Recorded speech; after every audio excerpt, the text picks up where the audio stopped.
Hi, I'm Edward Funk, and this is podcast number 76. And we're going to talk about Young's husband, Tom Lewis, uh, who had a dramatically oversized ego to the point that I kind of find it entertaining. So here we go. When Loretta discovered she was pregnant with her first son, Chris, the Lewises decided they needed a bigger home. And when I say bigger, I mean bigger. They bought Constant Bennett's 45-room mansion on Carrollwood Drive in Holmby Hills for $68,000. We're talking about 1944. Loretta described the home. There were 3 dining rooms, a large formal dining room, one for the children, and one for the servants. There was also a projection room, a 4-car garage, swimming pool, tennis court. It was all spread out on 2 acres of land. Very expensive 2 acres. Okay. This would be the Lewis's biggest movie star home. And uh, now they were set up to entertain formally. They did a great deal of it, and that took a full staff. You better remember, we had a housekeeper, a baby nurse, relief nurses for the children, a governess, a cook, relief cook, upstairs maid, downstairs maid, a gardener, a houseman who took care of Tom's clothes, and for a while, a night watchman. Before Tom separated from active duty in December 1945, now remember, he'd been the head of the Armed Forces Radio and rose to the rank of lieutenant colonel. Loretta recalled a meeting that he held in their Carrollwood home. There were 4 or 5 of his officers, and we were all in the library. I knew all these men, and I was sitting there sewing. Tom was talking, and it was quite a long story. And he had a habit of exaggerating. Everything he saw was from his own point of view, and it was a very interesting point of view, but it wasn't always based on the truth. It, if it made for a better story, so be it. I remember sitting there and thinking, boy, this isn't what happened at all. About every 4 or 5 lines, he'd say, isn't that right, dear? Or isn't that right, Loretta? Up to this time, not wanting to embarrass him, I'd always said, oh, yes, sure. Well, finally, I'd had enough, and I blurted out, no, that isn't the way it happened at all, Tom. There was dead silence in the room, and everyone looked at me and looked at him. I felt so sorry for him. Uh, it was as if I had slapped him in the face. He was furious and didn't speak to me for 2 weeks. Now, Tom returned to the advertising agency of Young and Rubicon after he separated from the Army. It wasn't an easy adjustment.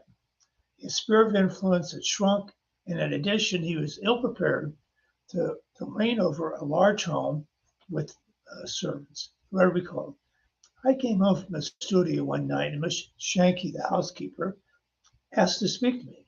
She said, it looks like we're going to lose the cook. She says she's never been treated this way in any house she's ever worked in.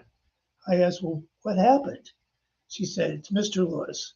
He was in the kitchen while the servants were eating ice cream. He asked them, is that Will Wright ice cream you're eating? They said, yes. He said, you save that for the family. You get yourself some less expensive ice cream. And then he left the room.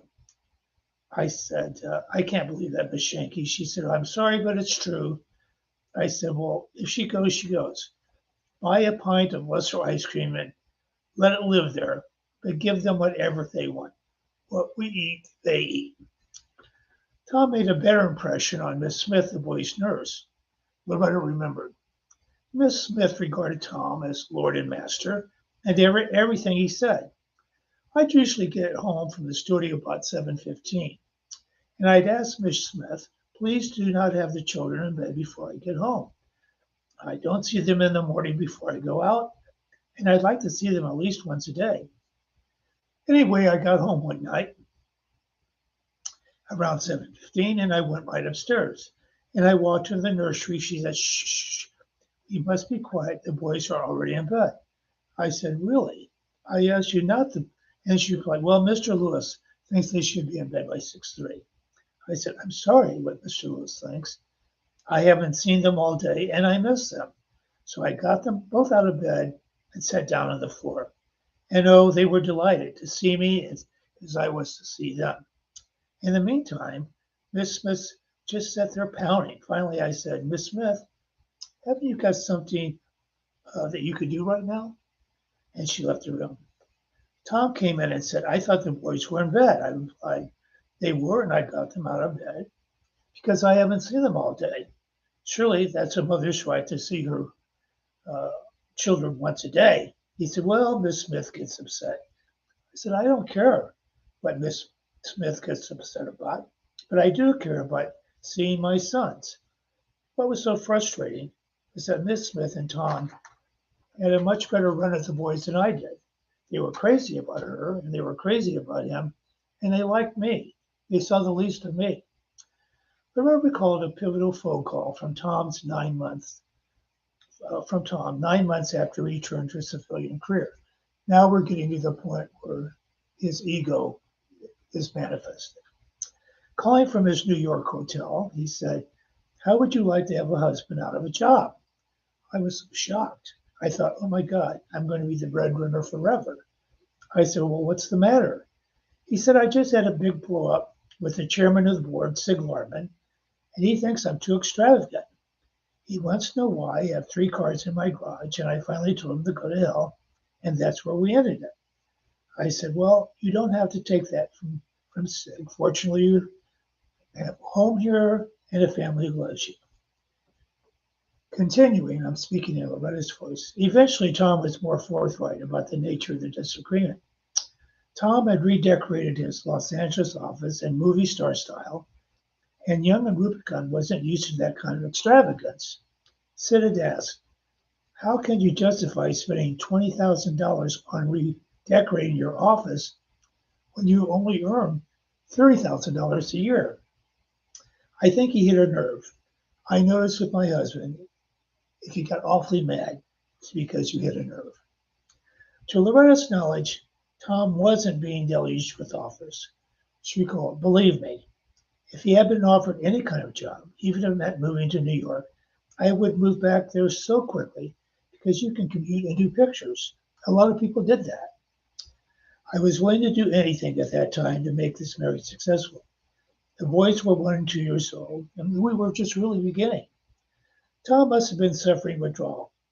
His position at Armed Forces Radio had been a real ego booster, and now he was out of work. I recalled a post-war conversation with Joe Rosenberg, a writer for Armed Forces Radio, in which he described to Loretta how imperious Tom had acted in his glory days. Everyone was calling Tom Hitler behind his back. Tom was a nut. He'd march up and down on the table, on the top of a conference table during a meeting. Later, I asked Tom if he had really done that. He replied, yes, I wanted their attention and I got it. The writer could now better understand an incident that had bothered her earlier. She explained, I was terribly shocked. Danny Kaye, Jack Benny, and Bill Gates were at our house for a birthday party that I was throwing for Tom. It was during the war because I remember Tom wearing his uniform. When it came time to blow out the candles, these 3 were standing together and they sang, happy birthday, dear Tom. Happy birthday, you bastard. Happy birthday to you. And then they all laughed and thought it was hilarious. I was upset with all 3 of them. Tom probably had done something. All the actors in Hollywood were making shows for the Army, and Tom called on anybody he wanted. And I think probably misused him or bossed him around too much. The fact that Loretta was pulling in $250,000 a year was a mixed blessing. They could afford to live luxuriously, and they did. But how was Tom important? He certainly had a lot of time to think about it. Be prepared. There's so much more to the Tom Lewis saga in the podcast ahead. So thank you.